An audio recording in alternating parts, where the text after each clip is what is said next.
Buenas tardes, buenas noches a los vecinos del otro continente. Muchas gracias por reunirnos como todos los martes. Como siempre, decimos el encuadre de este grupo que tiene que ver con que Carlos Fink va a bloquearlos, va a silenciar los micrófonos, avisando que este encuentro siempre es grabado, que después es subido a nuestro canal de YouTube y que vamos a compartir esta presentación. La idea es, bueno, presentar a la expositora, que ella desarrolle el tema y luego hacer una discusión abierta con un moderador. Y bueno, presentar a Adriana Basombrío, que ella después durante el transcurso presentará al equipo que participó en este trabajo. Vamos a ver si se pueden reunir o unir a la conversa, pero bueno, lo esperamos y si no, seguro que van a quedar registrados en toda esta cuestión. Adriana nos pasó sus pequeños datos, que es una médica, que es médica infectóloga, ex residente y médica de la planta y de médica de planta del Hospital Muñiz. Es magíster en epidemiología, gestión y políticas de la Universidad Nacional de Lanús. Es coordinadora actualmente de epidemiología en Ushuaia y médica infectóloga de la Clínica San Jorge de la misma ciudad. Hasta ahí tendríamos como una parte formal de lo que Adriana nos ha enviado, pero por supuesto que como este grupo es, como siempre decimos, es un poco amigos de amigos y amigos de amigos, para algunos de nosotros, Adriana es una compañera de lucha en VIH-Sida a través de nuestras vidas. Seguramente incorporamos a Fernando Silvanieto, a Marcelo Beltrán y a Claudia Lerú, que presentaron acá el trabajo de conocimiento, actitud y práctica, y que nos lleva a que ese concepto lo trabajamos en los 90, de la mercadotecnia española, cuando lo utilizamos en VIH-Sida. Y me sorprendió muchísimo bueno, ver otra vez ese trabajo enfocado en el COVID. Por supuesto, siempre el agradecimiento a Marcela y Claudio, y a Marcelo y a Claudia, que día a día nos dan su informe de COVID en el grupo. Pero bueno, yo me voy a permitir, para desestructurarnos un poco, contarles cómo creo recordar que la conocí a Adriana. Lo hago, por supuesto, desde la memoria del alma naque, porque, como decimos, porque creo que fue en el año 2000. En ese Pues momento, en la Argentina se estaba empezando a desarrollar un proceso de planificación estratégica descentralizada y participativa, que era una novedad para los que éramos jefes de programa en las provincias, porque nos invitaban a todos los jefes de programa a participar en la discusión y en la construcción de las políticas de SIDA en VIH. Era una cosa muy novedosa porque siempre veníamos a que nos bajen línea y que nos digan qué teníamos que hacer. Y en ese momento, bueno, nos pudimos reunir todos a trabajar en esa cuestión. En una de esas reuniones, en esos cortes, break que se producen, con un amigo, Hugo, que era el jefe de programa de Córdoba, vemos a dos señoritas que, que no eran jefas de programa. Digo, ¿de dónde son estas pibas? Y bueno, nos arrimamos a charlar y Hugo es un personaje. Entonces agarra y les dice, pero ustedes de dónde son, porque ustedes no son jefas de programa. Y bueno, y nos contestan que, dice, no, nosotros trabajamos en VIH-Sida para la municipalidad, para el municipio de Moreno y San Martín.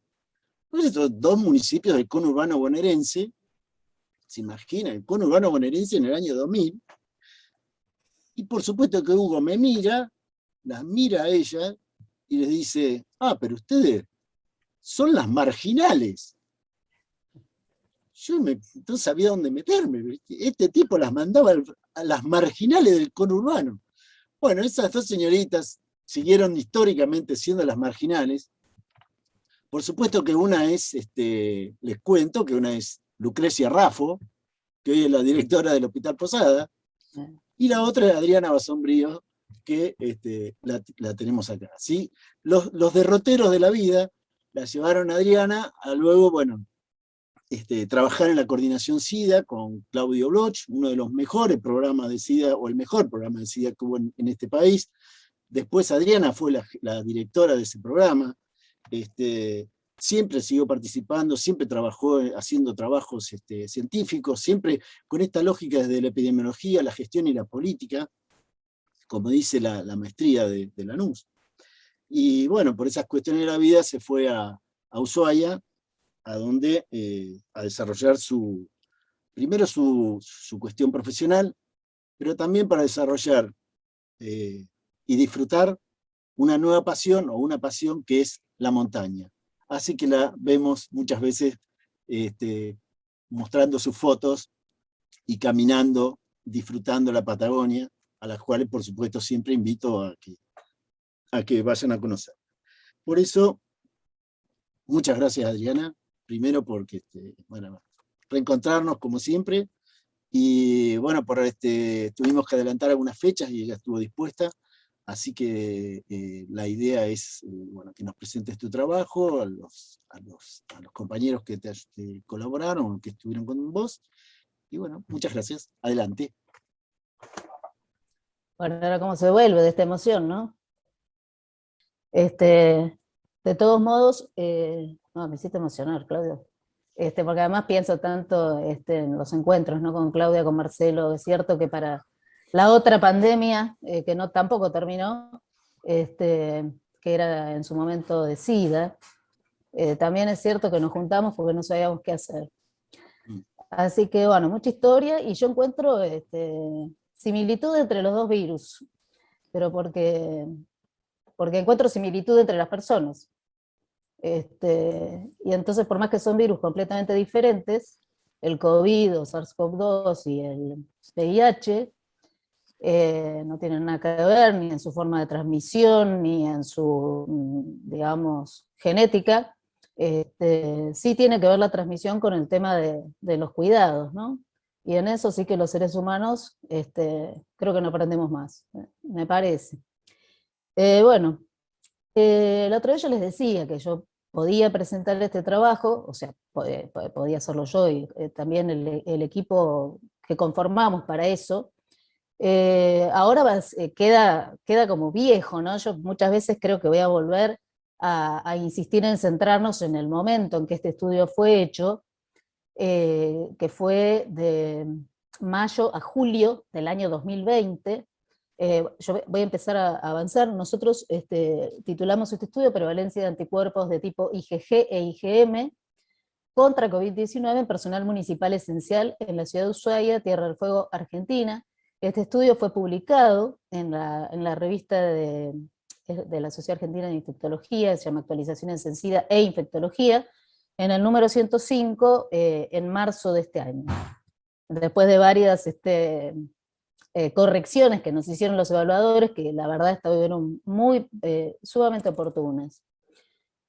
Bueno, ahí la foto que puse es una foto de la bahía de Ushuaia, en un día muy, muy lindo. Hemos pasado por todo, hemos pasado ahora por una tormenta de nieve de 3 días que no paró, a 3 días de estar así, bueno, me están viendo en remera, y no es porque estemos gastando gas, sino porque hace calor para nosotros acá. Bueno, esta es otra foto, es una foto por supuesto que me facilitó el área de prensa del municipio, es una vista panorámica de la ciudad, y el logo de la MUNI, ¿no? Acá no pretendo que lean toda la letra chiquitita, pero no sé si recuerdan, esto lo conversamos, no sé si, disculpen para los que estuvieron en la presentación que hicieron Claudia y Marcelo sobre esta encuesta de conocimientos, actitudes y prácticas, de la cual también tuve el honor de participar, pero porque me voy a repetir con algunas cosas que surgieron durante ese encuentro, Pero para mí acá lo importante es que recuerden que salíamos en todas las tapas de los diarios, más o menos, Tierra del Fuego, la provincia con más cantidad de COVID-19 por habitante, por cantidad de habitantes, y fíjense cómo en un momento estuvimos hasta por encima de Ciudad Autónoma de Buenos Aires, muy poquitito por encima, pero fíjense lo que era Tierra del Fuego en la barra del resto de las provincias. Y nosotros tuvimos nuestro primer caso el 15 de marzo, ¿se acuerdan que el 3 de marzo ingresó el virus a la Argentina, o por lo menos fue el primer caso que se detectó? Y nosotros el 15 de marzo ya lo teníamos acá, ingresó por vía aérea, por los vuelos. La etapa del verano es la etapa más fuerte turística de Ushuaia, ya sea tanto por los cruceros que llegan como por la cantidad de vuelos que se incrementan notablemente en la época de verano. Y ingresó precisamente a través de personas que venían fundamentalmente de Europa, algunos habitantes de Tierra del Fuego que habían estado de vacaciones en Europa, y también había unos franceses que fueron los primeros casos que llegaron acá a la isla. Acá, como para ubicarlos en ese momento de lo que fue la pandemia en la provincia de Tierra del Fuego, acá comenzó en la ciudad de Ushuaia, como les decía. Río Grande es una ciudad menos visitada, a pesar de que sí está la frontera, ¿no? El paso fronterizo, está más cerca de la frontera con Chile, porque nosotros tenemos que pasar 2 veces la frontera chilena para poder, y cruzamos a través de una barcaza que cruza el estrecho de Magallanes, también del lado chileno. Vieron que está en proyecto hacer este cruce por aguas argentinas, pero el estrecho de Magallanes es muchísimo más ancho digamos, en ese tramo, la que nos uniría directamente con Gallegos. Bueno, en la ciudad de Ushuaia la epidemia se presentó fundamentalmente por conglomerados. En esa primera ola, que nosotros decimos, bueno, fue una olita, porque fueron 209 casos cuando recién ingresa el virus a la isla, y hubo unos días que el Ministerio de Salud de la Nación, cuando nosotros comenzamos a diseñar este estudio de la serología, de la cual se sabía poquísimo, empezaban a llegar los primeros kits a la Argentina, empezaban recién a probarse estos kits, que era, fue uno de los objetivos, ahora lo van a ver, probar concretamente, saber si estos kits de serología, tanto de inmunoglobulina G como M, no sabíamos si servían, si no servían, lo estábamos probando en el mundo, ¿no? Nos pareció que podía ser un aporte, digamos, mini aporte, por supuesto, a lo que era el conocimiento de la pandemia en ese momento en el mundo. Así que bueno, esa fue esa primera ola que se cortó completamente, no pudimos estudiarla para atrás. En enero, febrero debe haber circulado el virus porque bajan de a 3.000 personas de los cruceros, muchísimos asiáticos, muchísimos europeos, y no sé, yo estoy prácticamente segura, pero eso no lo pudimos saber. Lo que sigue, en el párrafo que sigue, que se estima que el número de personas que han tomado contacto con la infección son mayores a los que se diagnostican por el hisopado nasofaringeo, que se hacía en ese momento, bueno, solamente la técnica PCR, no existían los test rápidos de antígeno.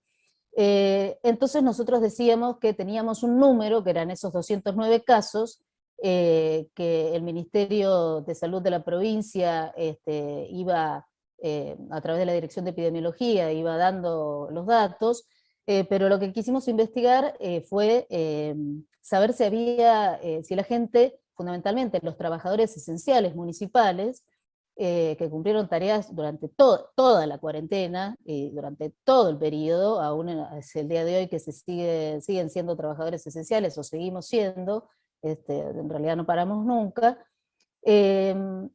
Postulábamos que también ya se hablaba mucho de las formas asintomáticas o pausisintomáticas, o que tenían pocos síntomas. Entonces quisimos investigar cuál había sido el nivel de contacto de los trabajadores esenciales municipales con el COVID. Entonces el tipo de estudio fue un estudio transversal, observacional, como les dije antes, el periodo fue de mayo a julio. En realidad, ¿por qué fue? Es un poco largo, pero ¿qué pasó? Hubo en el medio, no recibimos los kits, eran colas enormes, no sé si a alguno de ustedes le tocó pasar por esa etapa, eran colas inmensas que se armaban en la aduana, esperando los kits. Era más o menos así como esa pelea de quién llega primero a los kits o quién los consigue. Entonces hubo un periodo que tuvimos que parar el estudio muy cortito y después lo reiniciamos. Bueno, acá yo tuve la suerte de poder coordinar el estudio. Nuestra otra compañera, que es una bioquímica, bueno, colega de Claudio, muy excelente, excelente, lástima que Eva no pueda estar hoy en esta presentación. Ella es bioquímica, pertenece al Laboratorios Biosur, que es un laboratorio que funciona en 2 sitios en la ciudad de Ushuaia. Lucas Corradi, que es un médico cardiólogo, brillante cardiólogo y experto en imágenes, que es actualmente, y desde el comienzo de la pandemia, un poquitito antes, pobre Lucas cayó, creo que el 8 de marzo fue convocado por el intendente de nuestra ciudad, y bueno, y yo caigo el 13, así que bueno, fue realmente así, zambullirnos en una realidad, bueno, tremenda, como creo que a casi todos nosotros. Él es el subsecretario de Políticas Sanitarias de la Municipalidad de Ushuaia. En este caso, la municipalidad tiene una estructura que abarca, la Secretaría es de Políticas Sociales, Políticas Sanitarias y Derechos Humanos. Está todo integrado en una sola secretaría y nosotros entonces somos una subsecretaría y está a cargo Lucas. El doctor José Ferro es médico hematólogo, él trabaja en la Clínica San Jorge en Ushuaia. Me prometió mandarme unas líneas de sus antecedentes, pero ha sido superado por la situación y por la rapidez, porque nosotros pensábamos presentar este trabajo un poquitito más adelante, como decía Claudio. Y Gabriela Borré, Gaby es analista en recursos humanos y trabaja en la Municipalidad de Ushuaia. Realmente, si Gaby no hubiera estado, hubiera sido un problema enorme dedicarnos a la logística, porque hay que convocar 1.316 personas y hacerle una por una el testeo, bueno, llenar el consentimiento informado, la ficha epidemiológica, etc. Así que realmente ha sido un gusto compartir con ellos. Bueno, José nos acompañó también con una mirada externa y nos ayudó también en el proceso de evaluación de los datos desde el punto de vista estadístico. Bueno, los objetivos del estudio entonces fueron fundamentalmente 2, que como comentaba antes, fue ampliar el conocimiento epidemiológico sobre la circulación del virus en la ciudad a través del testeo serológico de personal esencial. Y en segundo lugar, estimar la prevalencia de SARS-CoV-2 en trabajadores esenciales asintomáticos, u oligosintomáticos, como decimos, ¿no? Bueno, ¿cuál fue el modo de recolección de datos? Nosotros lo hicimos en vía web, en realidad todavía no estábamos tan perfeccionados.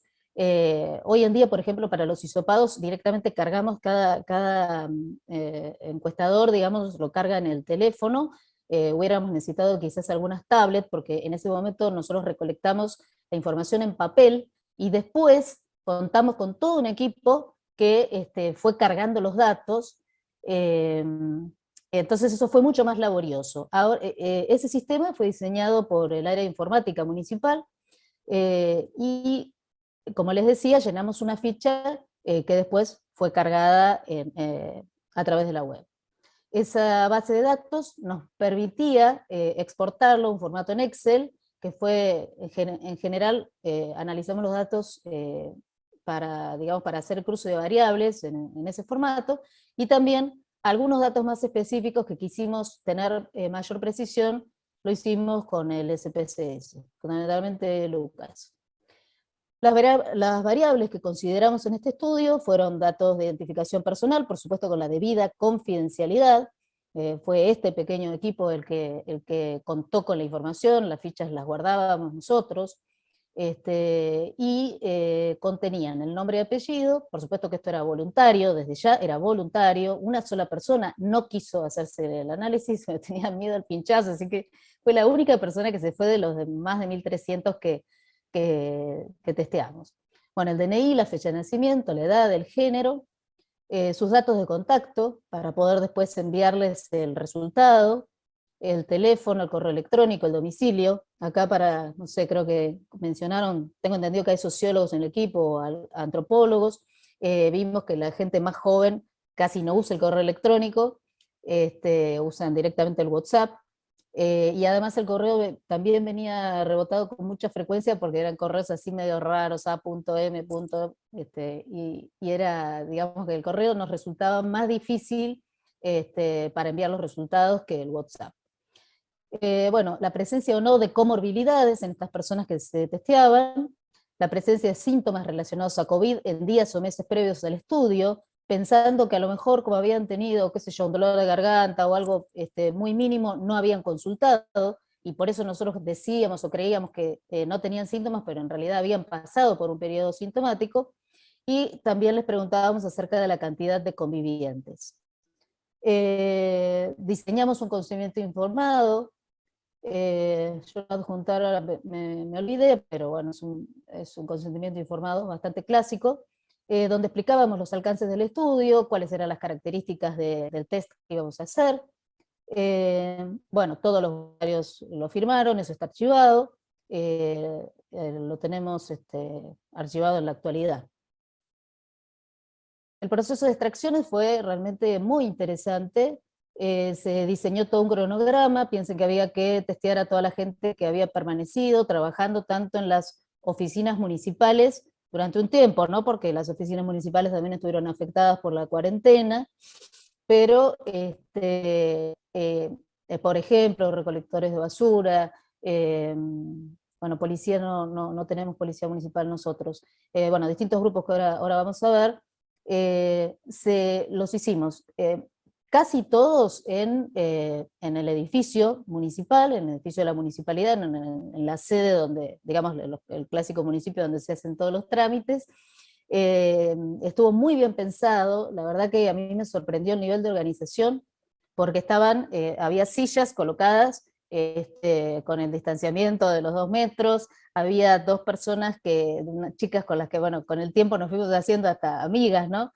Que eran las encargadas de colocar el alcohol en las manos, y bueno, y por supuesto siempre cada uno con su mascarilla, y si no tenían la mascarilla facial, les dábamos una, porque la verdad que el contacto era muy estrecho en el momento en que, por más que nosotras teníamos puesta la mascarilla, lo hicimos las dos, las tres en realidad, Eva, que era la que hizo las punciones, y era quien tenía a cargo, por supuesto, el ojo más entrenado, y yo estaba todo el tiempo viendo y controlando también los datos, ¿no? Chequeábamos los datos porque a veces no entendíamos la letra.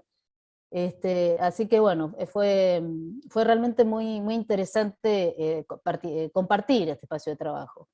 Y después también fuimos a distintos lugares, por ejemplo, Agrotécnica, que es la empresa que se encarga de los residuos domiciliarios, tiene un gran galpón al que fuimos, contamos con todas las medidas de bioseguridad, en el sindicato de camioneros, en distintos espacios, que también fue sorprendente el nivel de compromiso de las personas para mantener este tema del cuidado en relación al COVID. Bueno, en cuanto al principio de la prueba, concretamente la prueba utilizada, se utilizó esta técnica, COVID-19 Antibody Rapid Test, que es una prueba rápida para la detección de IgG y IgM, SARS-CoV-2, que puede ser hecha en suero, en plasma, o sea, se puede sacar sangre entera y separar el suero para estudiar, y también puede ser obtenida por punción digital. Y esto fue importante porque al comienzo nosotros creíamos que solamente podíamos hacerlo haciendo la punción venosa, y cuando Eva hace la prueba, lo vuelve a probar acá, por supuesto ya había sido aprobado por el ANMAT, sin duda alguna, había sido testeado, chequeado, nosotros estábamos trabajando con un buen kit, no era nada barato, así que por eso también agradecemos al intendente y a muchos de los funcionarios del gabinete que comprendieron que valía la pena hacer este esfuerzo, y, bueno, y rápidamente nos dimos cuenta que con la punción digital era suficiente, y la verdad que esto agilizó enormemente este largo proceso, ¿no? Bueno, sabíamos, por supuesto, que era una prueba indirecta, que nosotros no estábamos estudiando directamente al virus, no buscábamos las partículas virales, sino que buscábamos cuál era la respuesta inmunológica, o sea, qué nivel de anticuerpos habían producido las personas si habían tenido contacto con el COVID. Así que el municipio compró 1.500 determinaciones. Como les decía, 2 veces tenía el certificado de la ANMAT, tuvo también una certificación más en un laboratorio de Buenos Aires muy conocido, muy importante, y un cuarto proceso de validación a nivel local. En cuanto, bueno, esto es un poco repetitivo, hablamos de la respuesta inmunológica de las personas, y sí sabíamos que recién había que realizarla entre 10 y 14 días, mejor 14 días de la sospecha de exposición. De todos modos, en este contexto de este estudio no sabíamos cuál era el periodo en que la persona había estado expuesta, ¿no? Porque ya habían pasado varios meses. En cuanto a los resultados del desempeño de la prueba, esto se encargó, por supuesto, fundamentalmente Eva Sánchez, la bioquímica.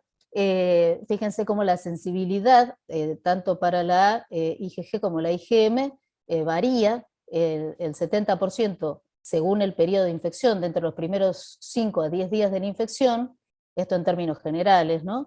Alrededor del 70% para el IgG, el 20% para la IgM. Ya pasados 11 a 28 días, la sensibilidad de la prueba aumenta enormemente, llega al 94.4%, y para el IgM sigue siendo muy bajo, del 20%.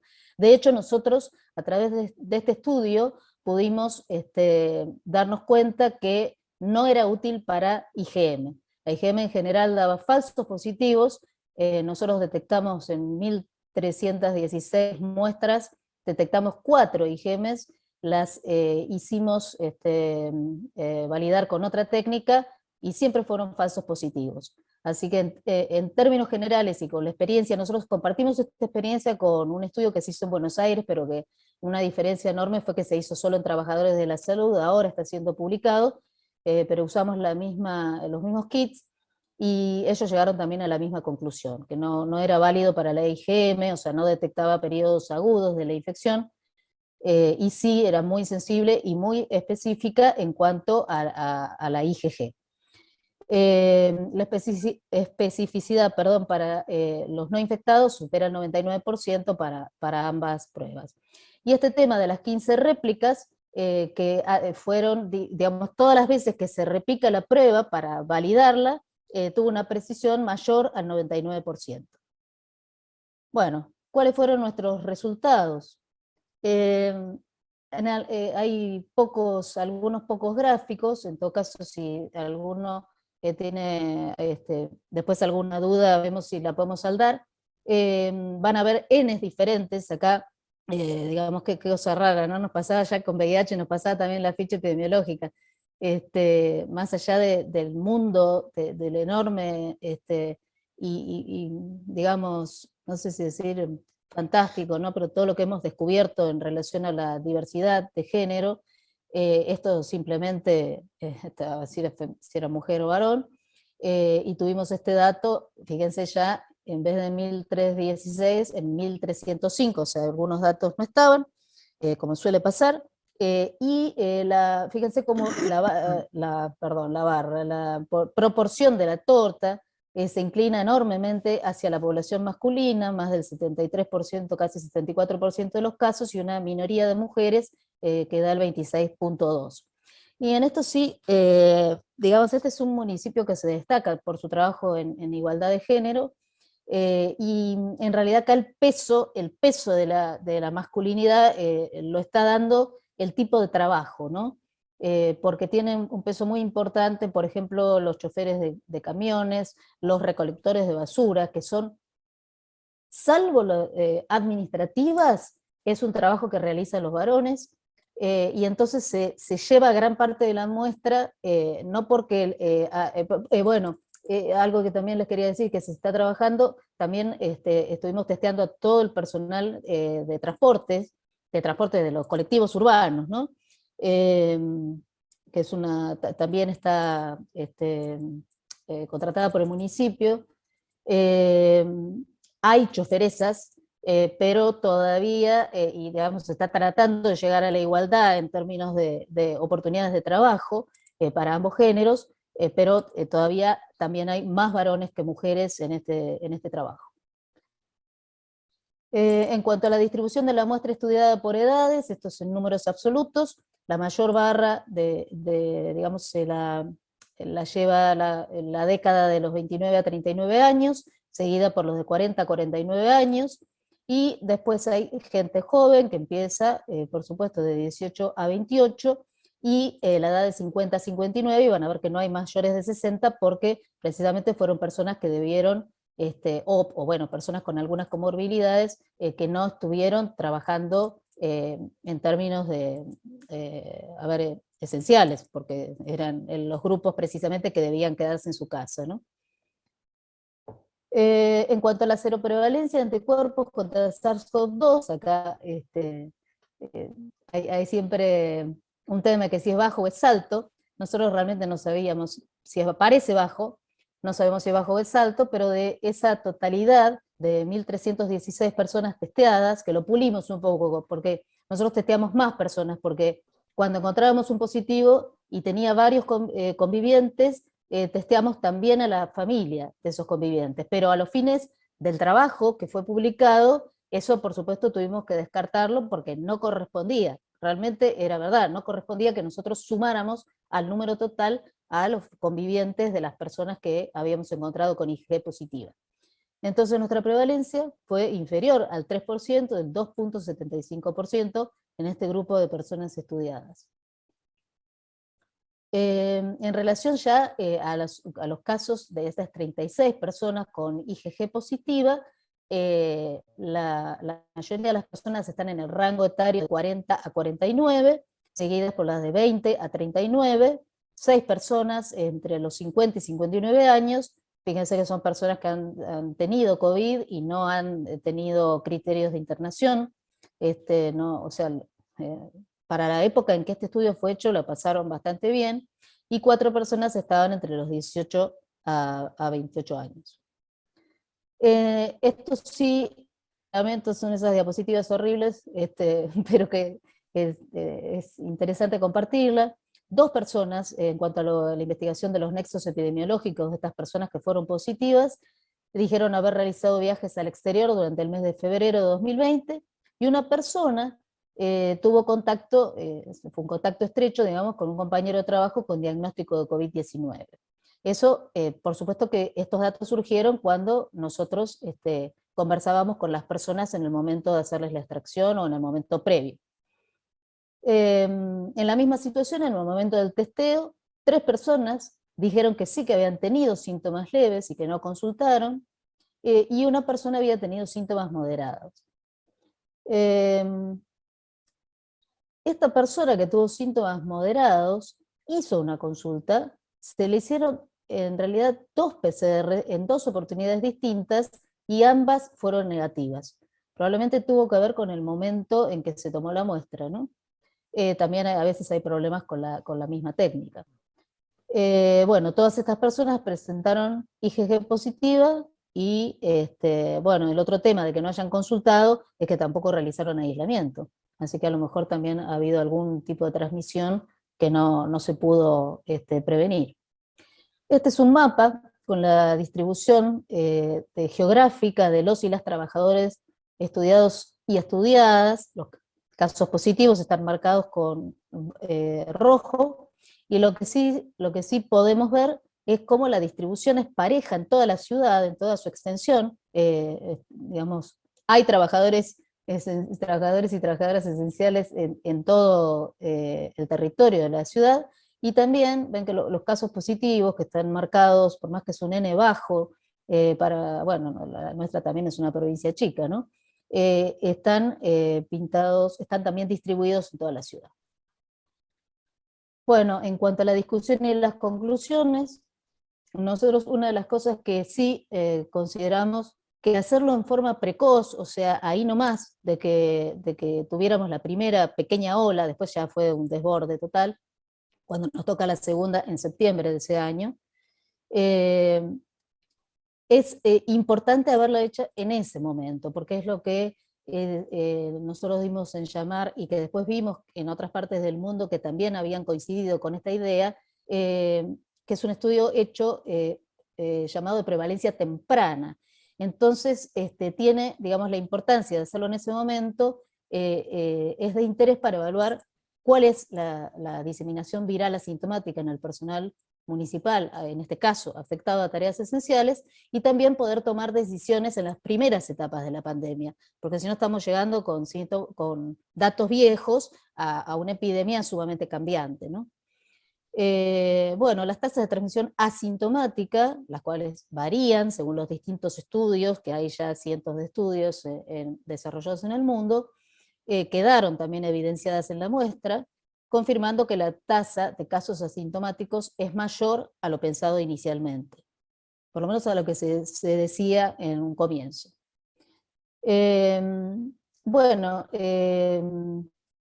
como les decía al comienzo de todo, dada la documentación de las formas asintomáticas u oligosintomáticas de la infección por COVID-19, entonces nos planteamos hacer este estudio para ver qué había pasado en los trabajadores esenciales municipales, pudiendo evaluar precisamente este grupo que se comportó de esa manera, en un grupo de alta exposición, altísima exposición.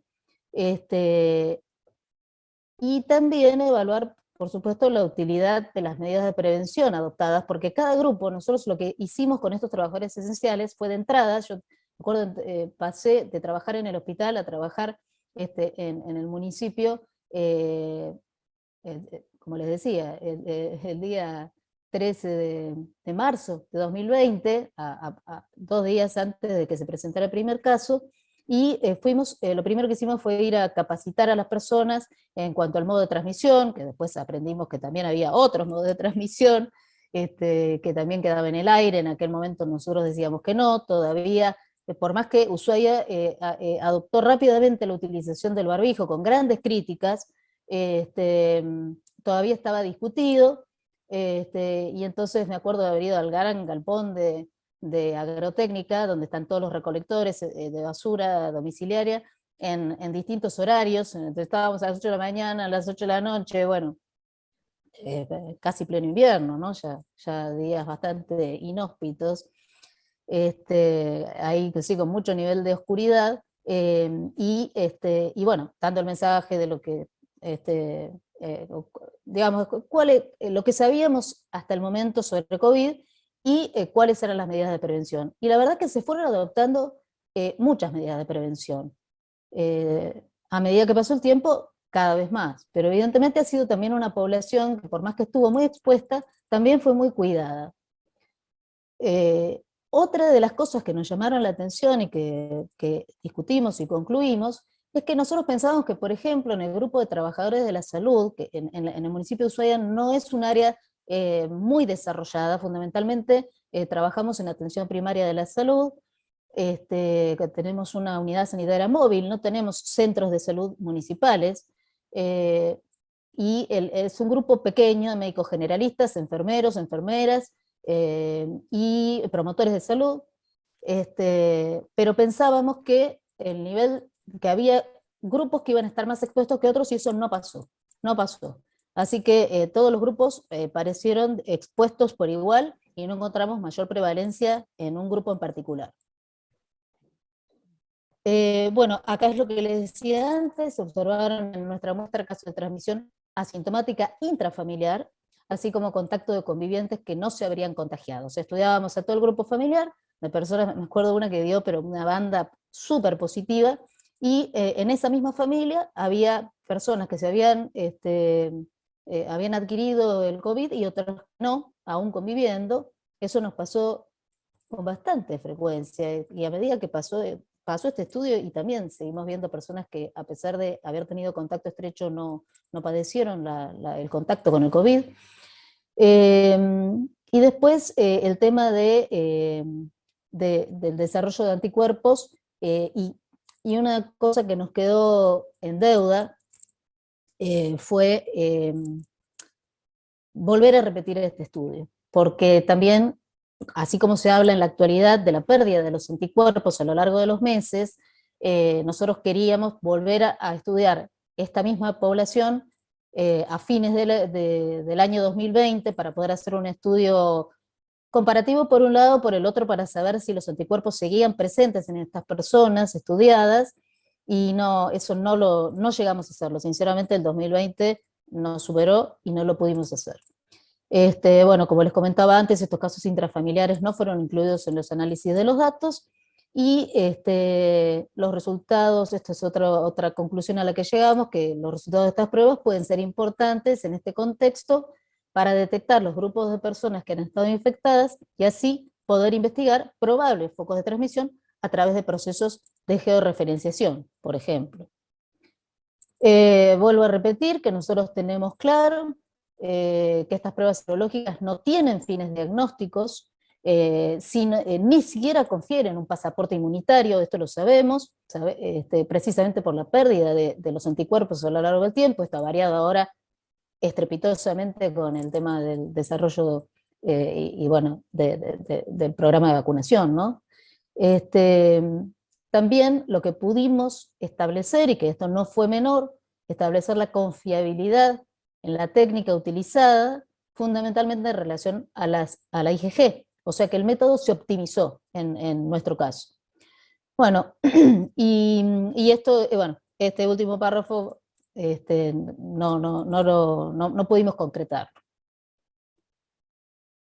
Una de las cosas que también pensamos, que nosotros consideramos que las políticas públicas basadas en evidencias científicas permiten tomar mejores decisiones en beneficio de la comunidad optimizando recursos.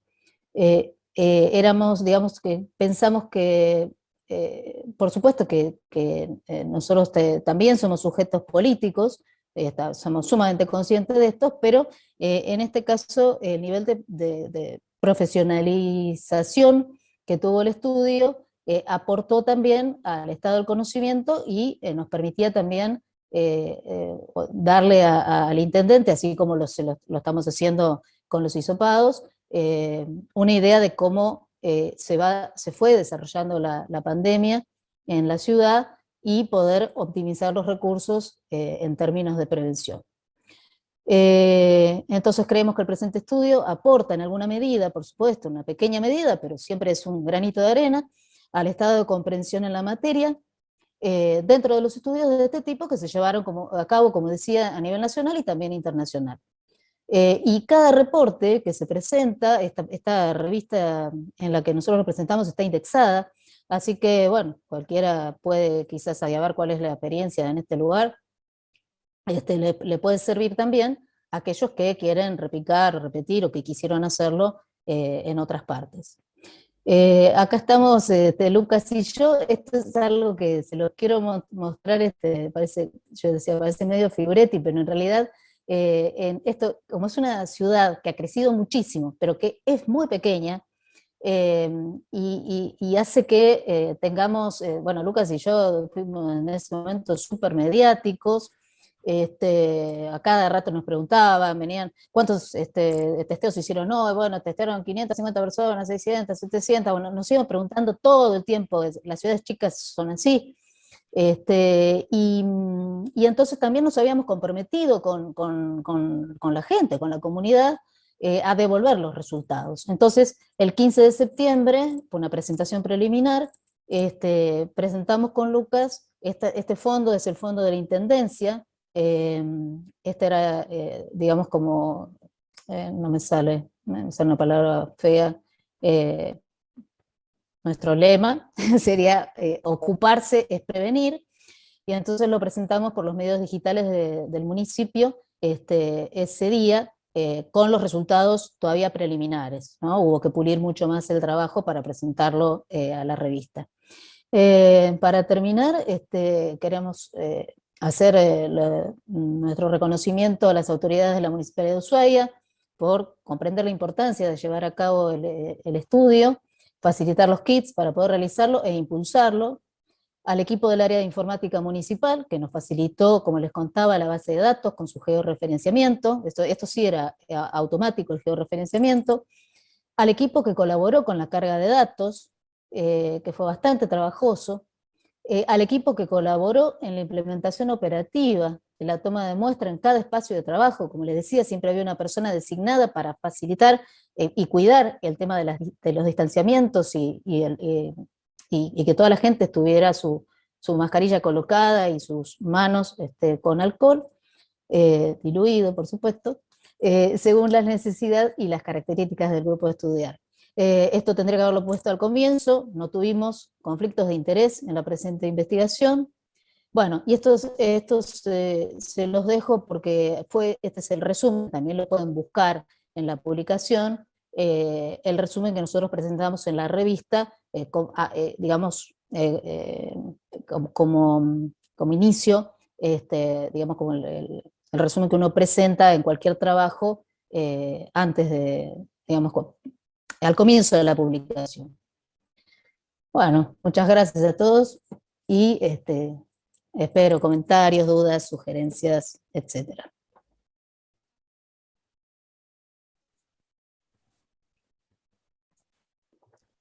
Cierro la presentación. Sí, sí. Ahí Bueno, está. muchas gracias, Adriana. A mí me vuelve la cuestión de que con estas presentaciones también traemos a la ciudad de Buenos Aires Sí, las cosas que están apareciendo, que suceden en las provincias de este gran país. Y además Porque, bueno, a través de este grupo, recuerdo que tuvimos a la ministra de Salud de Chaco, pero lo que pasa es que Alberto estaba jorobado. Está Sí. complicado Alberto, me parece. Sí. ¿Qué Alberto será? Carlos Fin, silenciar a María Estamos en una Julia, duda. Carlos Fin. No, por ahí nos enteramos que Alberto está complicado y es un tema no menor, pero creo que está en Glasgow. Está en Glasgow. Pero como decía, creo que lo importante es que también tengamos la mirada de ese interior o del interior del país que nos trae Adriana, con esa rigurosidad, utilizando a la epidemiología para que pueda servir para la gestión y las políticas. Me parece que es muy interesante, es una interesante investigación científica que se transforma en operativa. Yo siempre recupero en estas cuestiones el gran trabajo del equipo.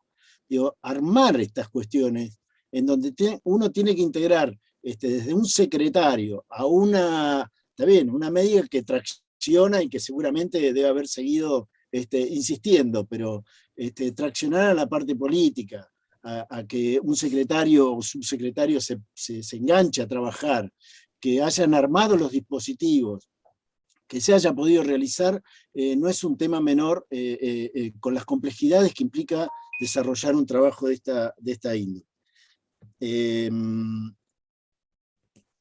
Dejo abierto, yo felicito a Adriana y a través de Adriana que felicita al resto de su equipo, y abro la conversa para aquellos que quieran consultar sobre esta presentación.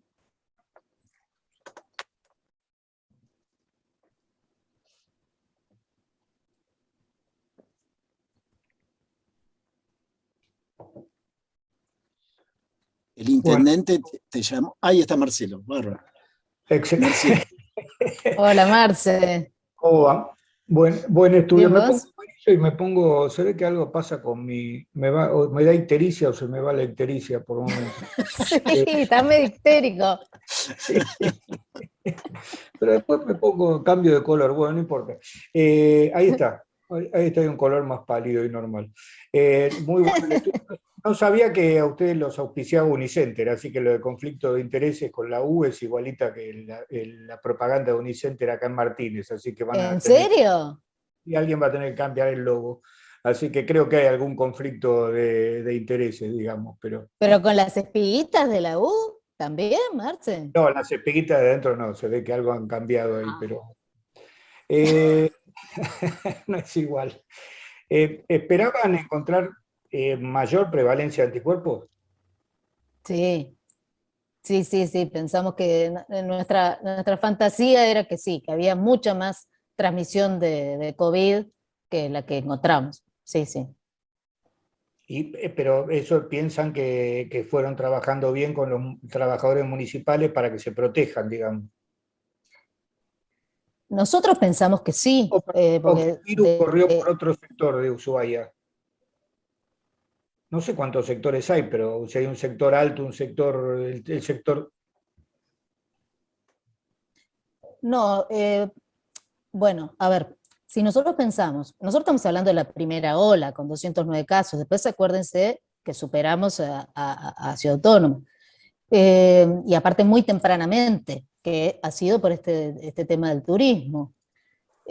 Turismo o personas habitantes de Tierra del Fuego, pues yo digo, somos muchos importados, no somos nacidos en Tierra del Fuego, por supuesto que hay fueguinos y fueguinas, que son a ver, hay una parte, ¿saben qué? Sociodemográficamente, Tierra del Fuego se parece mucho a la ciudad autónoma de Buenos Aires. Es increíble, pero es así, porque hay muchas personas, por ejemplo, bueno, ya sea porque sean empleadas del Estado o porque trabajan en las fábricas, con obra social. Mucha gente con obra social, 75%. Vieron que siempre, en general, la media del país, yo no sé si eso cambió ahora, pero todos los años que yo trabajé previamente, más o menos era un 50-50 en términos generales, en términos país, de tener obra social o no, bueno, como uno de los indicadores, ¿no? Y la ciudad autónoma tenía el 75% y en Tierra del Fuego pasa lo mismo, con obra social. Y si pensamos que esta primera ola se movió por gente que pudo ir a Europa, que pudo viajar a Europa en aquel momento, evidentemente fueron personas que eran de una, no sé cómo decir, no quiero decir clase media alta, que hay mucha en esta ciudad, sobre todo, sí, en Ushuaia y en Río Grande también por el tema de las grandes estancias y los, viejos pobladores que fueron, con el tema de poblar la Patagonia y de venir a la provincia, se hicieron dueños de muchas tierras, hoy en día son dueños de muchas tierras y las grandes riquezas están en manos de pocos, como pasa siempre. Pero esa primera ola se movió, claro, a través del aeropuerto, tomó toda la población, cuando yo decía lo de los conglomerados, tomó una población muy importante en la PCA, en la Policía Aeroportuaria. Además era obvio que ahí el nivel de cuidado era menor, ellos mismos lo dijeron, seguían tomando mate, aparte piensen que fue muy precoz, fue cuando todavía ni siquiera nos habíamos dado cuenta de lo que era el COVID. Así que se empezó a mover ahí, se empezó a mover en personal de aerolíneas argentinas, la TAM, que en ese momento operaba, ahora ya hace tiempo que no opera la TAM. Después hubo estos conglomerados, por ejemplo,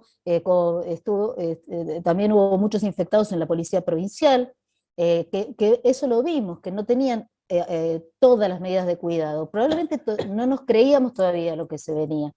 Y después hubo grupos en personas de la gendarmería que distribuía bolsones de alimentos, que eso fue tremendo lo que se incrementó con el tema de la pandemia. El municipio de repartir 800 bolsones de comida pasó a repartir 9.000. O sea, es impresionante la cantidad de presupuesto que se fue en esto. Y después hubo en algunas empresas, hubo también conglomerados, y paró ahí. Ahí hay se hizo un video por la gente de Presidencia de la Nación, donde muestra, para mí fue súper interesante, acá los gobiernos son absolutamente antagónicos, el gobierno provincial con los gobiernos municipales. Hay una puja de poder importantísima, muy difícil de franquear, muy difícil el trabajo en común, y bueno, me perdí qué era lo que estaba diciendo. Entonces me desvié con este tema porque fue muy difícil trabajar en este contexto. Ah, sí, que vino gente de Nación, no sé si ustedes vieron el video, también estábamos en uno de los videos de Cultura de Nación, donde muestran una de las, entrevistan fundamentalmente a una de las personas que estuvo internada 23 días en terapia intensiva, se recupera, queda con secuelas, pero bueno, es muy emotivo. y muestra a un terapista del Hospital Regional de Ushuaia contando la experiencia, lo que fue para él la experiencia de tener contacto con estas personas, de asistirlas en terapia intensiva, y también me hacen la entrevista cómo lo vivimos nosotros desde el municipio, porque el municipio fue el único que en realidad generó un espacio, por supuesto que fue un hospital de campaña. Cuando después dicen, era un galpón con 70 camas, sí, por supuesto, los hospitales de campaña son hospitales de campaña. Son armados, qué sé yo, para guerras, catástrofes, etcétera. Pero la verdad que lo que decidió el intendente municipal fue, a medida que sabíamos que era posible que necesitáramos muchas más camas y el hospital no había sido ampliado, generó este hospital de campaña en el polideportivo municipal, que justo queda un gimnasio gigantesco, que queda justo enfrente, así hay que cruzar la calle con el hospital. Entonces se generó un espacio con 70 camas, hay 7, todas con oxígeno, y 7 con capacidad de ser instalados respiradores. Así que bueno, eso la verdad que sacó las papas del fuego en el momento en que la segunda ola fue muy importante. Por supuesto Río Grande tuvo una ola importantísima y fue donde más gente falleció. Y acá también se utilizó en su momento para ir liberando camas del hospital, y las personas que estaban en mejores condiciones se recuperaban en este espacio. Y no sé si todos saben, pero hace un tiempo se quemó el hospital. Se quemó el hospital, el único hospital regional de Ushuaia, a raíz de un paciente internado en salud mental por orden judicial, que tampoco correspondía que estuviera ahí internado. Le prendió fuego un colchón y se incendió. Así que hubo un paso masivo de las personas, una gran movilización a la clínica San Jorge. Por eso yo digo, pensar que una de las razones por las que me vine acá era porque yo iba a tener un solo trabajo en la salud pública. Y ahora Claudio me presentó como infectóloga de la clínica San Jorge, que es la única clínica, hay un hospital, una clínica. Yo en un momento me quería, no sé, cortar la vena con una galletita, pero después comprendí que es todo salud pública, porque en realidad yo justo empecé a trabajar en la clínica en el momento que se incendió el hospital. Así que, bueno, estamos atendiendo todo lo que el hospital en este momento no puede atender. Y la accesibilidad al sistema de salud es mucho mayor ahí, inclusive nos pasa en la unidad sanitaria móvil, donde acá está mi gato. Están viendo la cola de mi gato, pero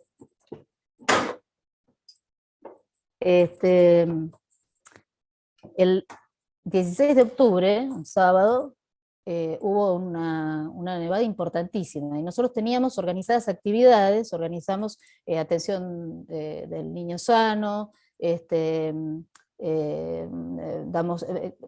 vemos los carnets de vacunación que han quedado incompletos, también damos digamos, la oportunidad de vacunar a los chicos que están sin vacunar de calendario oficial, se hacen PAP, se ofrecen test rápidos para VIH, se ofrecen test serológicos para COVID.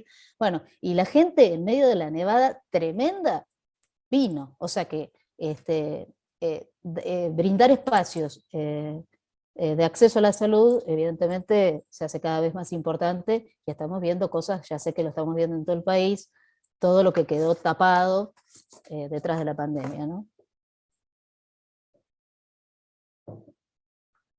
Ahí están mostrando el mapa. Hacer un zoom al revés para que vean dónde queda. Ah, está bien. En un lugar recóndito, ¿no? Bueno.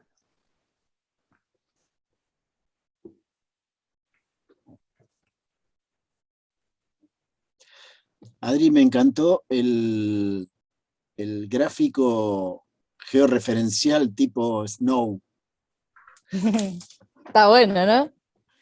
Sí, sí, sí. No, yo te iba a preguntar por ahí cuáles serían los aprendizajes mayores, digamos, porque uno es eso, que por ahí, vos fíjate que dijiste, en ese momento la utilización de la IgG como una cosa importante, y la IgM no servía, por ahí aprendizajes hacia ese momento y hacia el futuro. la utilización de la georreferenciación para no solamente COVID, sino pensando más en el post-COVID, que también podemos encontrarle algunos aprendizajes hacia el futuro. Digo, casualmente estuvimos conversando del tema de tuberculosis que puede llegar a reaparecer, pero bueno, no quiero salir de esas cuestiones. Para ir los aprendizajes, algún otro aprendizaje que ha quedado. Sí, por supuesto.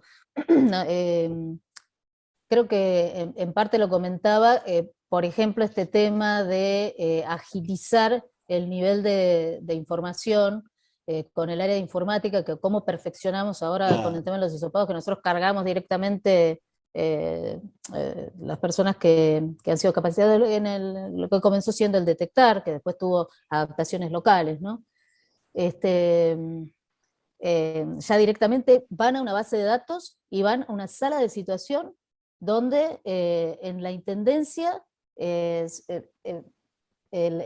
digamos, el máximo decisor político tiene la pantalla y ve, por ejemplo, cuántos hisopados hicimos, qué resultados hubo, no tiene datos confidenciales, pero sí tiene un panorama de lo que qué está pasando con salud, cuánta gente atiende, qué sé yo, y de así de todas las secretarías. Entonces, eso nos permitió perfeccionar muchísimo la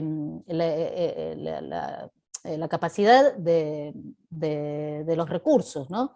Y poder hacer una sala de situación que el decisor político la tiene a la vista. Entonces, inmediatamente se da cuenta qué es lo que está sucediendo, inclusive si no estás trabajando también se da cuenta.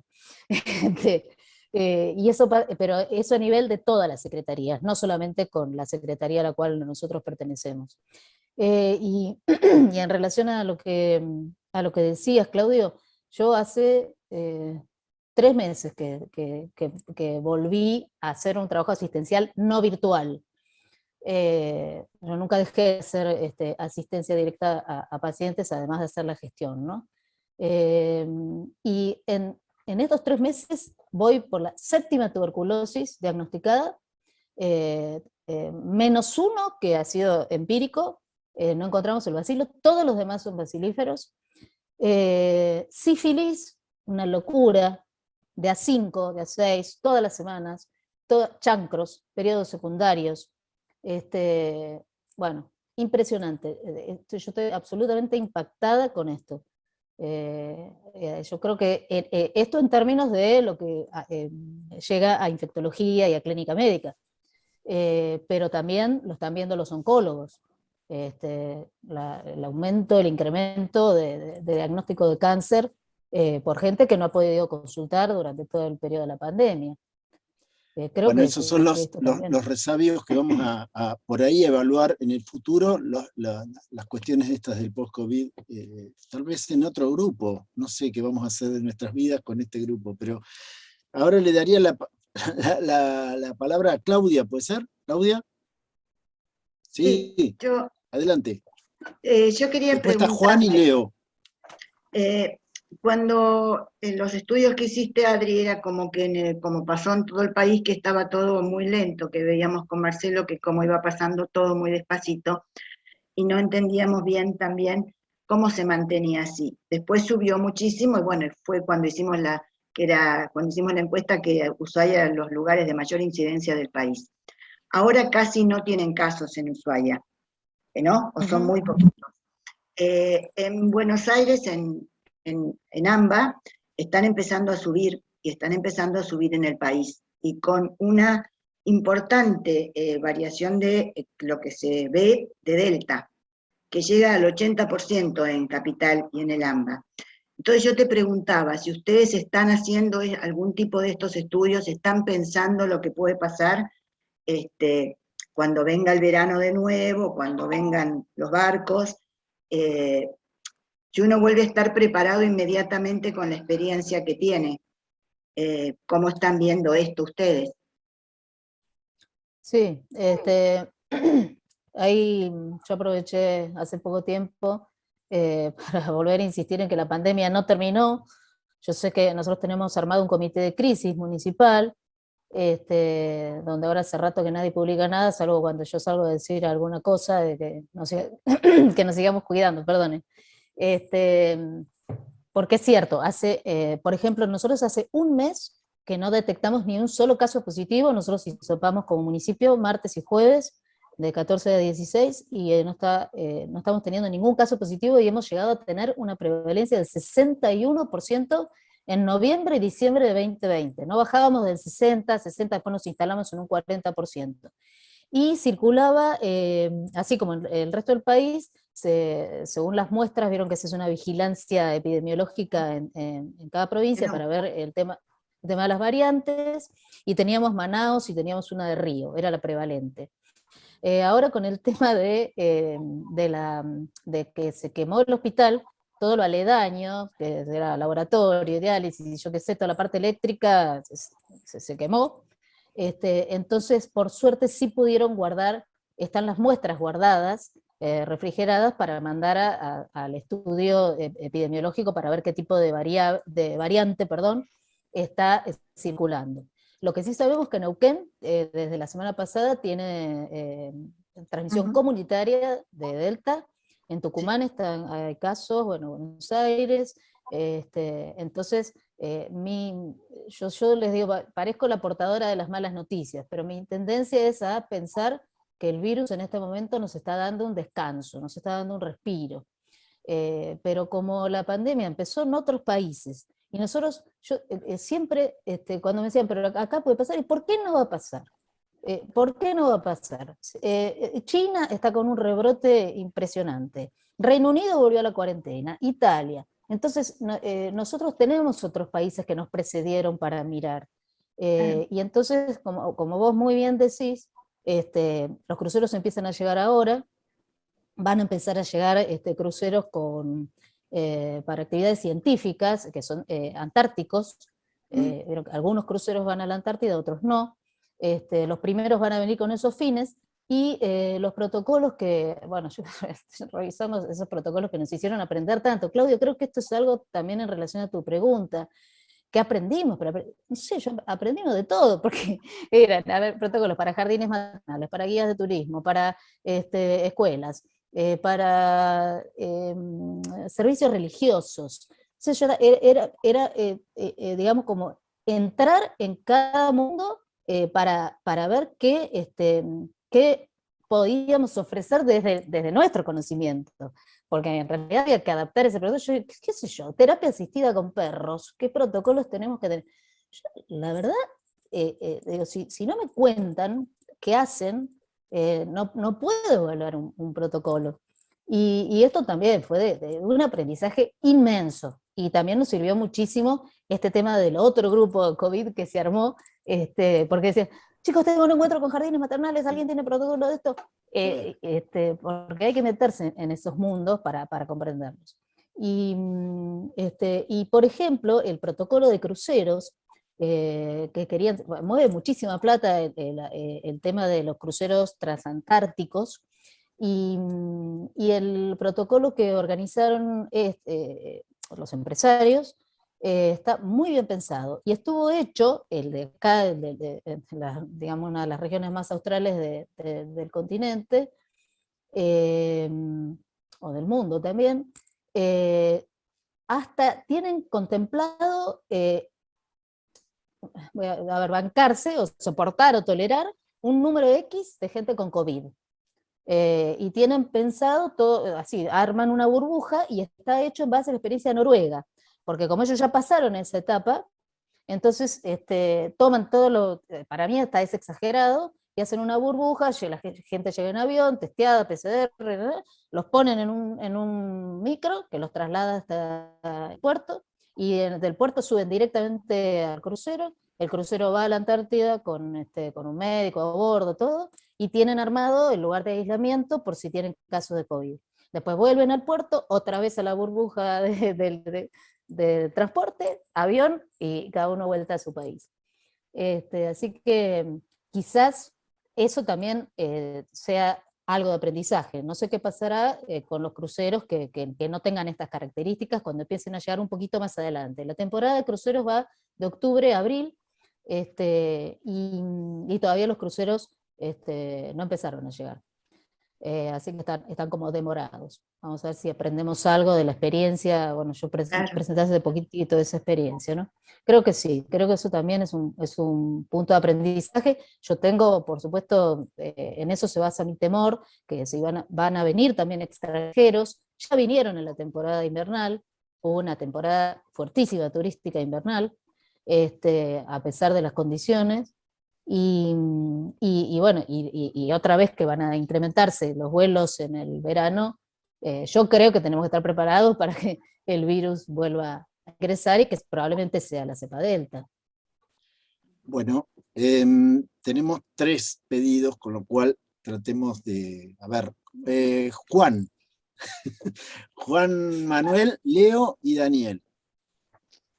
No, yo quería corregir una cosa a Claudio porque dice, ¿cómo de una ciudad del interior se lleva a Buenos Aires? Se lleva a Buenos Aires y al mundo. Es que este grupo, estamos en Barcelona, Bilbao, y bueno, era una broma. Yo, a ver, Adriana, digamos, lamento volver un poco al trabajo, tenía alguna pregunta. Me encanta lo que vas contando de Tierra del Fuego y que es, bueno, es una tierra así que despierta mucha curiosidad y muy bonita, ¿no? Y además que es la experiencia que tienen ustedes ahí, es bastante como única, ¿no? Pero te quería preguntar sobre el trabajo que con el 2,7% de prevalencia en personal esencial, y yo no conocía ningún trabajo de este tipo. Siempre hemos pensado que los trabajadores esenciales eran los que estaban más expuestos, y aquí hubo, bueno, muchas solidaridades y mucha admiración, tanto a los sanitarios como a todo el personal de los ayuntamientos y demás, que no tenían otra que seguir trabajando mientras los que podíamos nos cuidábamos, ¿no?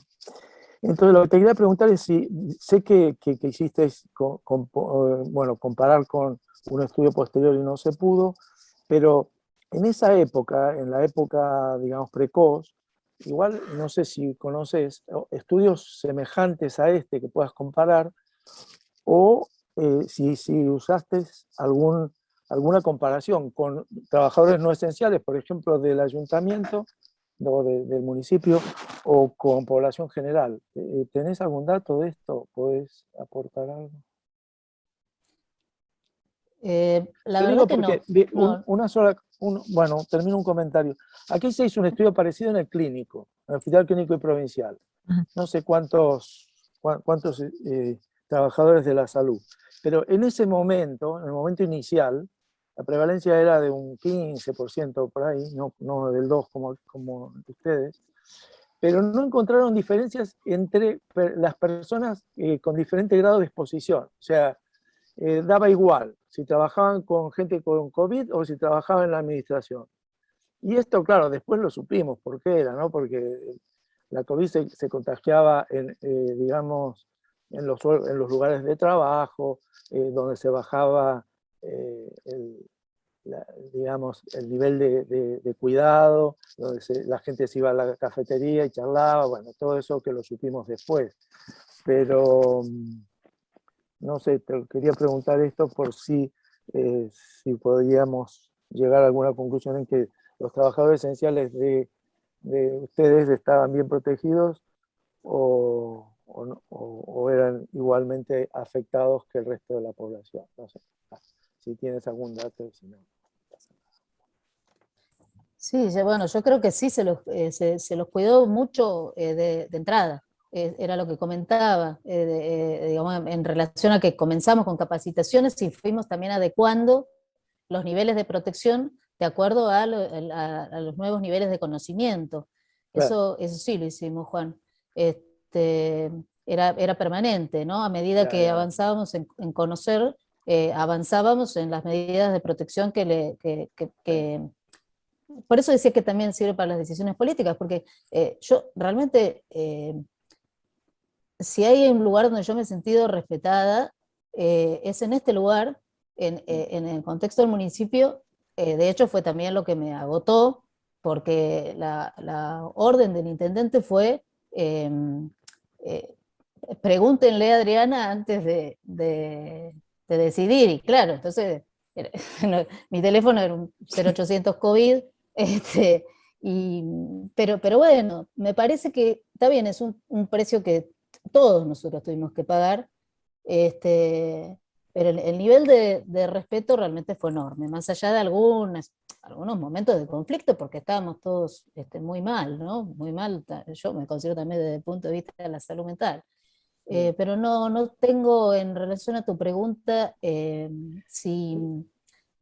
pasó en relación? Sé que ahora, esta semana, se publicó un trabajo de Cava, de Ciudad Autónoma, donde la seroprevalencia de COVID es del 90%. No leí el trabajo completo, no sé, Marcelo o Claudia, si ustedes lo leyeron. Lo publicaron en estos días. 90% de la población estudiada tiene anticuerpos contra COVID. No, un solo comentario más. Aquí uno de los estudios se hizo en el Clínico y otro se hizo en el Valle Brón. Y se llegó, o sea, claro, todos los estudios después se pueden acomodar a tu propia conveniencia, ¿no? Y entonces el que se hizo en el Valle Brón se llegó a decir que digamos, la prevalencia que había entre el personal, bueno, era normal, porque ¿cómo sabías dónde se contagiaba? Si se contagiaba en el hospital, se contagiaba en el autobús, se contagiaba, digamos, en su casa, a lo mejor no se protegían estando en el hospital. Pero claro, para decir eso, bueno, yo me indigné bastante, porque pensé, lo lógico es pensar que hay un riesgo porque hay un paciente que estás tratando y porque sabíamos que la protección que había en ese momento era mala. Entonces, claro, siempre hay posibilidades de engañarse y de manipular los datos, ¿no?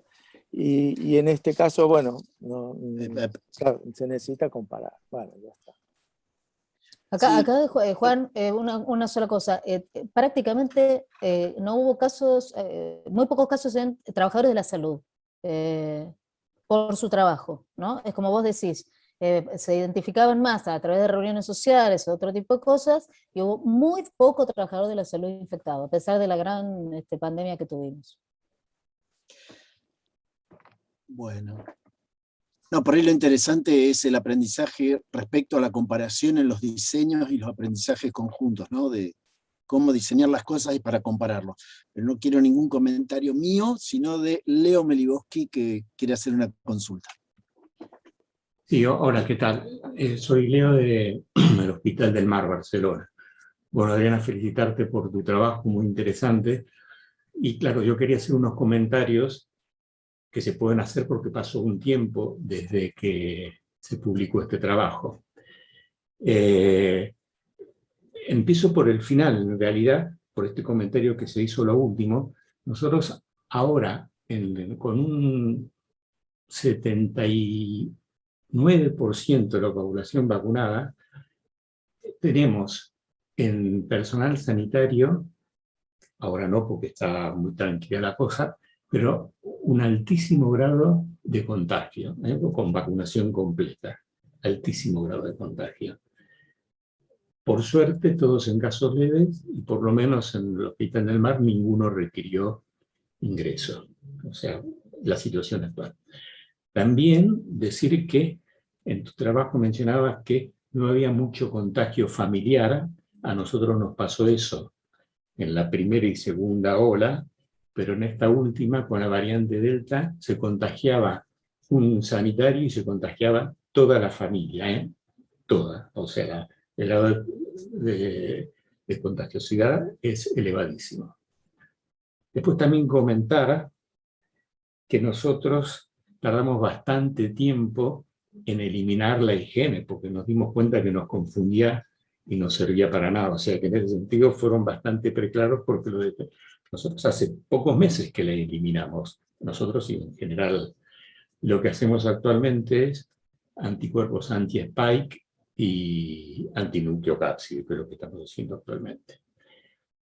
Otro comentario también de cada trabajo es que querían ver el grado de respuesta de anticuerpos y que posiblemente en algunas personas no hubiera respuesta serológica. Hay 2 trabajos publicados, por lo menos que yo conozca, en pacientes con errores innatos de la inmunidad, que es una forma amplia de hablar de las inmunodeficiencias primarias, y que sí que ven que hay respuesta a la vacuna, se supone que también entonces, aunque en menor cantidad, y nosotros en el Hospital del Mar, en un grupo de inmunodeficiencia común variable, también hemos visto que hay una respuesta en cantidad cuantitativamente menor, pero prácticamente, salvo algunos fenotipos raros, la mayoría responde.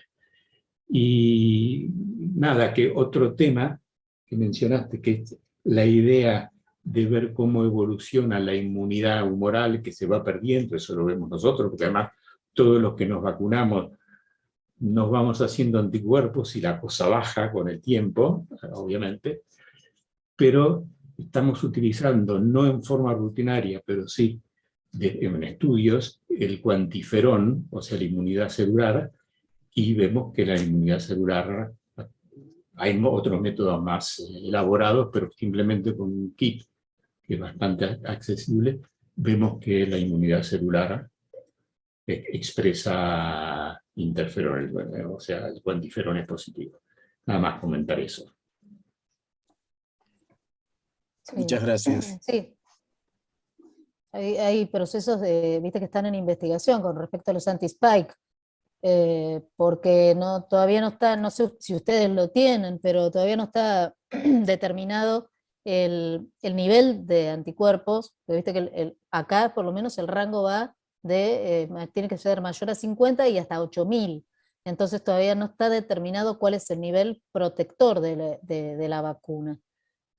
Salvo, todavía no está, yo no leí publicaciones que digan sí, bueno, yo me lo medí por curiosidad antes de que nuestro presidente de la sociedad nos dijera no lo hagan fuera de contexto de ensayos de investigación porque no sabemos. Yo tenía 966 en su momento, y después ya no lo volvimos a hacer por ese tema, porque no sabemos cuál es el nivel de protección.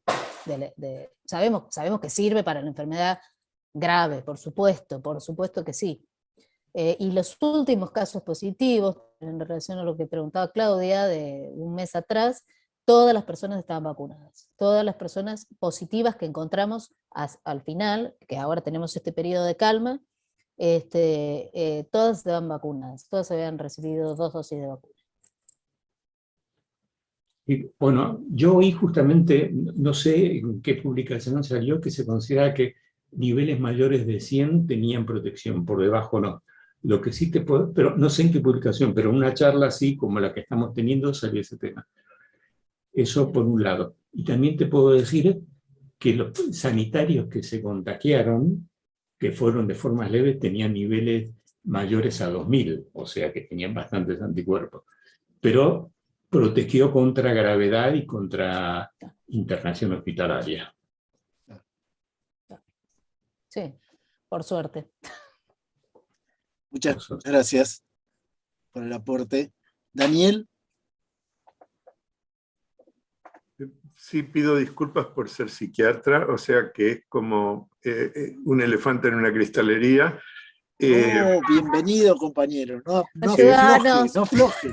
Sí, y mi comentario es también de cuarta, pero mi comentario es, me visitó este fin de semana un amigo que está viendo si va a participar en la visita del presidente a China, y entonces la discusión y la preocupación que tenía es que no hay vuelos a Beijing que puedan tomarse desde la Argentina porque cuidan Beijing, y en Beijing cuando llega tiene que estar 2 semanas en cuarentena, totalmente aislado, y 1 semana sin salir de Shanghái.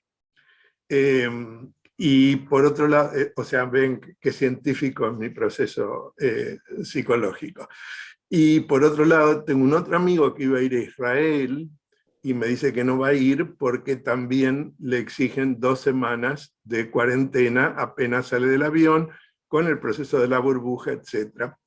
Entonces, para mí, la pregunta que me viene de las tripas es, bueno, ¿cómo va a ser y quién regula lo que van a pasar cuando lleguen los barcos? Y si vienen los barcos, ¿quién va a regular qué va a pasar con la gente que llega a Ushuaia? Y lo pienso como una muestra de Argentina, pensando que los países se diferencian en cuanto cuidan a su población. Entonces, ese es mi proceso interno y disculpen de que es poco científico. No creo que sea poco científico. Creo que ese es precisamente el temor que comparto. Esto queda grabado, esto va a YouTube, así que quiero ser delicada, porque no acordamos con las políticas provinciales. Cuando nosotros no participamos del COE, por ejemplo, participamos de lo que se llama COE ampliado, ahora hace muchísimo que no hay reuniones, y yo precisamente pregunté esto, digo, si se iba a pedir, por ejemplo, una PCR a la gente que viniera, inclusive para el turismo interno, ¿no? O bueno, qué se iba a hacer con los cruceros. Y, no, en realidad la respuesta es que no se quiere poner ningún obstáculo al turismo. Entonces, digamos, mucha gente sí vive del turismo, no una enorme proporción de la isla, pero sí de la ciudad de Ushuaia, es una proporción X, que tiene que ver con la industria hotelera, gastronómica, no tanto tampoco de venta de souvenirs, sí, por supuesto que sí, pero no mueve la economía local. Así que yo tomaría más recaudos en lo personal. Mi recomendación sería tomar más recaudos. Pero bueno, estamos en esa situación. Sí, yo quiero notar que he convivido durante toda la pandemia hasta este marzo con la secretaria de Turismo de la provincia de Santa Cruz, que es mi esposa, y la verdad que el sector turístico traccionaba, pero bueno, había una definición política en la provincia de cortar, de más dura, pero es muy difícil porque se te funden los lugares, entonces hay una gran discusión interna y que hay que sostenerla desde la perspectiva de salud versus los intereses económicos que están en juego. Por suerte Valeria se jubiló. Liliana, sacate el silencio, compañera.